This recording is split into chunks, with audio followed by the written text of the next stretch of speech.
नमस्कार दोस्तों, मेरा नाम है आशीष राठौर। आज बुलेट ट्रेन प्रोजेक्ट की एक बहुत ही अहम अपडेट आप लोगों के लिए लेकर के आ गया हूं। दोस्तों, मुंबई से अहमदाबाद के बीच में 508 किलोमीटर के बुलेट ट्रेन कॉरिडोर पर तेजी से काम जारी है और गुजरात सेक्शन की और महाराष्ट्र सेक्शन की दोनों की ही जानकारी मैंने आप लोगों को पिछली वीडियो में दी है।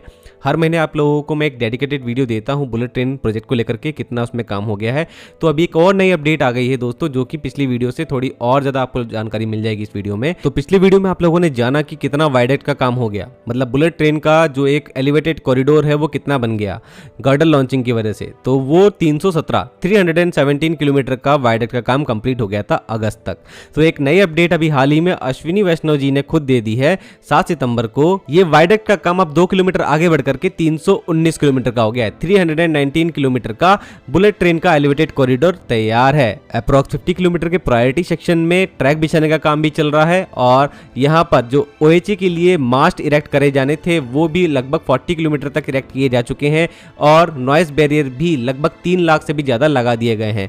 तो ये बड़ा काम जो है लगातार जारी है। यहाँ पर सूरत से बिलीमोरा के बीच में तो काम तेजी से हो ही रहा है, क्योंकि यहाँ सबसे पहले टेस्टिंग शुरू होगी 2026 में। हमारे जो टेस्टिंग के सेट आ रहे हैं E3 और E5 सीरीज के जापान से, उससे। लेकिन महाराष्ट्र सेक्शन का काम जो आपको अभी लगता होगा कि स्लो चल रहा है, क्योंकि लैंड एक्विजिशन में काफी प्रॉब्लम्स रही है, कोरोना महामारी के समय भी बहुत डिले रहा काम। तो वहां पर एक 21 किलोमीटर की टनल का काम भी चल रहा है, जिसमें 4.2 किलोमीटर का NATM टेक्नोलॉजी से टनलिंग का काम हो भी गया है और 7 किलोमीटर का इसमें अंडर सी टनल भी होने वाली है, जिसको टनल बोरिंग मशीन के द्वारा ही खोदा जाएगा, जिसके लिए 3 शाफ्ट पर लगातार काम जारी है, जिससे टनल बोरिंग मशीन नीचे डाली जाएगी और फिर वहां से वो हॉरिजॉन्टली खुदाई शुरू करेगी। तो ये सारे काम तो जारी हैं। इसके साथ में ही महाराष्ट्र में 157 किलोमीटर के ट्रैक में काफी ट्रैक एलिवेटेड भी रहने वाला है। तो इस ट्रैक को लेकर के मैंने आप लोगों को एक बड़ी खुशखबरी दी थी कि पालघर डिस्ट्रिक्ट में पहला गर्डर लॉन्च हो गया है। ये मैंने आप लोगों को जुलाई में बताया था। तो अब इसकी ऑफिशियल अपडेट भी आ चुकी है। आप लोगों के सामने ये वीडियो है। ये जो गर्डर लॉन्च हो रहे हैं, full span box type girder 40 metre long, जो कि पहली बार भारत में यूज हो रहे हैं। ये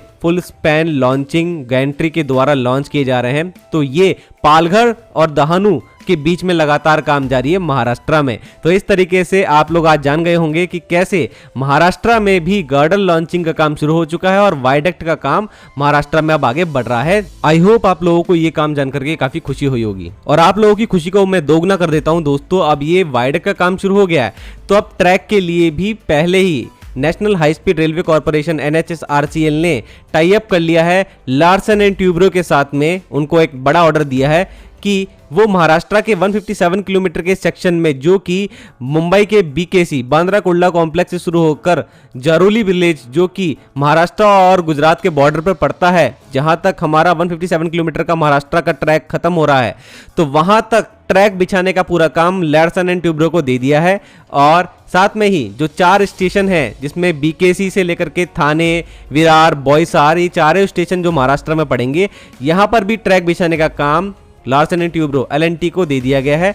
और L&T design, supply, construction and testing, commissioning का काम भी पूरा कंप्लीट करके देंगे। और साथ में ही एक बड़ा रोलिंग स्टॉक डिपो, जहां पर हमारा बुलेट ट्रेन का जो रेक होगा वो मेंटेन होगा। तो ये डिपो बनाने का काम थाने में करने वाले हैं L&T ही। तो एक बड़ा ऑर्डर जो है वो लार्सन एंड ट्यूब्रो को मिल गया है। तो महाराष्ट्र सेक्शन ने भी अब स्पीड पकड़ ली है। साथ ही में दोस्तों, अभी हाल ही में NH48 पर 2x100 मीटर के 2 लॉन्ग स्टील ब्रिज लॉन्च किए गए हैं और ये भी अभी हाल ही में एक और स्टील ब्रिज का काम कंप्लीट हुआ है बुलेट ट्रेन प्रोजेक्ट में। तो बुलेट ट्रेन प्रोजेक्ट में आए दिन एक ना एक खुशखबरी आई जा रही है। डेली बेसिस पे कुछ ना कुछ नई अपडेट आती हैं। आप इन सभी अपडेट से जुड़े रहने के लिए मेरे साथ जुड़े रहिएगा। आप लोगों को लगातार जानकारी देता रहूंगा इस पहले बुलेट ट्रेन प्रोजेक्ट के बारे में भारत के। आज के लिए दोस्तों इतना ही। वंदे मातरम। भारत माता की जय।